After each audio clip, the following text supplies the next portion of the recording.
Terima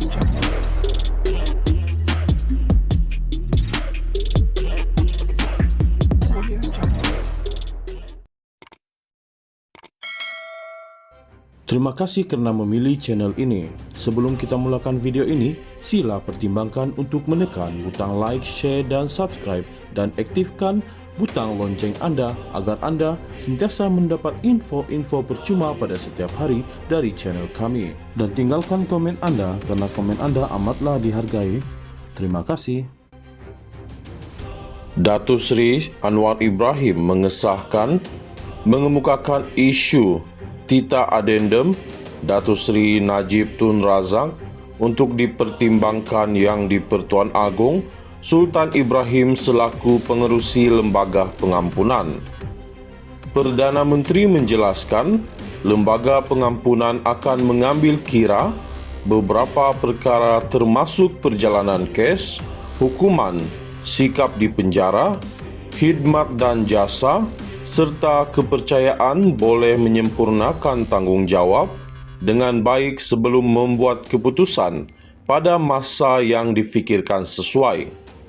Cuma kerana perkara ini terus dibangkitkan, saya ada kemukakan untuk pertimbangan yang di-Pertuan Agong sekarang, Sultan Ibrahim, untuk pada masa yang difikirkan sesuai oleh yang di-Pertuan Agong, merujuk kepada mesyuarat Lembaga Pengampunan yang akan dipengerusikan oleh yang di-Pertuan Agong sekarang.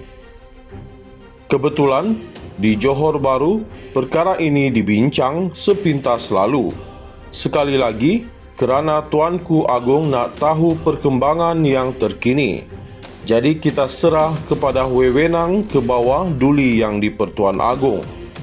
Pertama, membawa dalam mesyuarat Lembaga Pengampunan dan menimbangkan sebaiknya. Sebagai seorang yang memenuhi tanggungjawab, saya lakukan kerana bagi saya, sesiapa pun berhak untuk diberi pertimbangan sama ada menilai cara dan kaedah hukuman dijatuhkan atau pertimbangan Fountain of Mercy, katanya kepada Dewan Rakyat. Beliau menjawab pertanyaan Datuk Seri Sheikh Muhammad Fuzi Sheikh Ahli, BN Pekan, sama ada Anwar Ibrahim bercadang untuk menghadap Sultan Pahang Al-Sultan Abdullah Riayatuddin Al-Mustafa Bilal Shah yang didakwa mengeluarkan tita tersebut untuk menyelesaikan perkara berkenaan. Pada 3 Julai lalu, Mahkamah Tinggi Kuala Lumpur menolak permohonan Najib 71 untuk memulakan prosiding semakan kehakiman ke atas 8 responden bagi mencabar kewujudan Tita Adendum itu.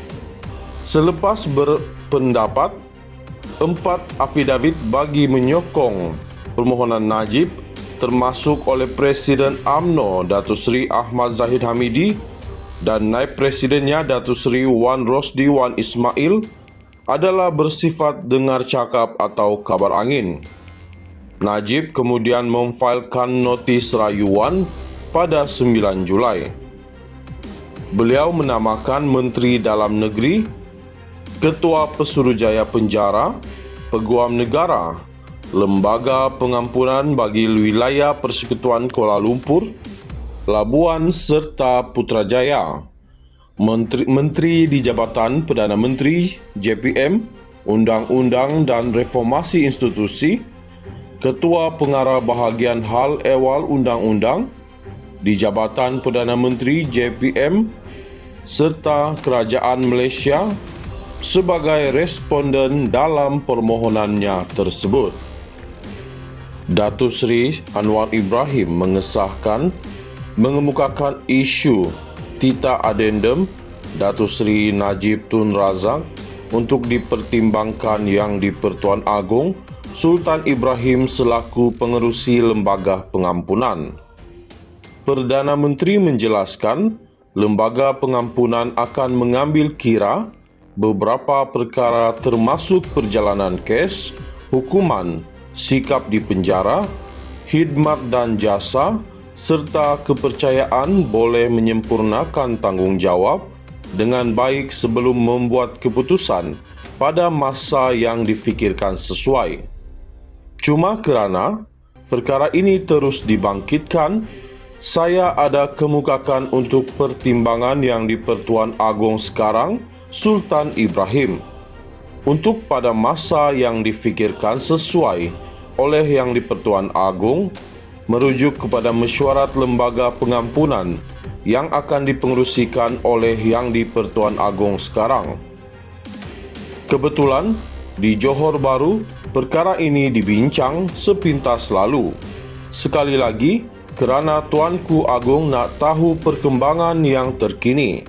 Jadi kita serah kepada wewenang ke bawah duli yang di-Pertuan Agong. Pertama, membawa dalam mesyuarat lembaga pengampunan dan menimbangkan sebaiknya. Sebagai seorang yang memenuhi tanggungjawab, saya lakukan kerana bagi saya, sesiapa pun berhak untuk diberi pertimbangan sama ada menilai cara dan kaedah hukuman dijatuhkan atau pertimbangan Fountain of Mercy, katanya kepada Dewan Rakyat. Beliau menjawab pertanyaan Datuk Seri Sheikh Muhammad Puzi Sheikh Ahli, BN Pekan, sama ada Anwar Ibrahim bercadang untuk menghadap Sultan Pahang Al-Sultan Abdullah Riayatuddin Al-Mustafa Bilal Shah yang didakwa mengeluarkan tita tersebut untuk menyelesaikan perkara berkenaan. Pada 3 Julai lalu, Mahkamah Tinggi Kuala Lumpur menolak permohonan Najib 71 untuk memulakan prosiding semakan kehakiman ke atas 8 responden bagi mencabar kewujudan tita adendum itu. Selepas berpendapat, 4 afidavit bagi menyokong permohonan Najib, termasuk oleh Presiden UMNO Datuk Seri Ahmad Zahid Hamidi dan Naib Presidennya Datuk Seri Wan Rosdi Wan Ismail, adalah bersifat dengar cakap atau kabar angin. Najib kemudian memfailkan notis rayuan pada 9 Julai. Beliau menamakan Menteri Dalam Negeri, Ketua Pesuruhjaya Penjara, Peguam Negara, Lembaga Pengampunan bagi Wilayah Persekutuan Kuala Lumpur, Labuan serta Putrajaya, Menteri di Jabatan Perdana Menteri, JPM, Undang-Undang dan Reformasi Institusi, Ketua Pengarah Bahagian Hal Ehwal Undang-Undang di Jabatan Perdana Menteri, JPM, serta Kerajaan Malaysia sebagai responden dalam permohonannya tersebut.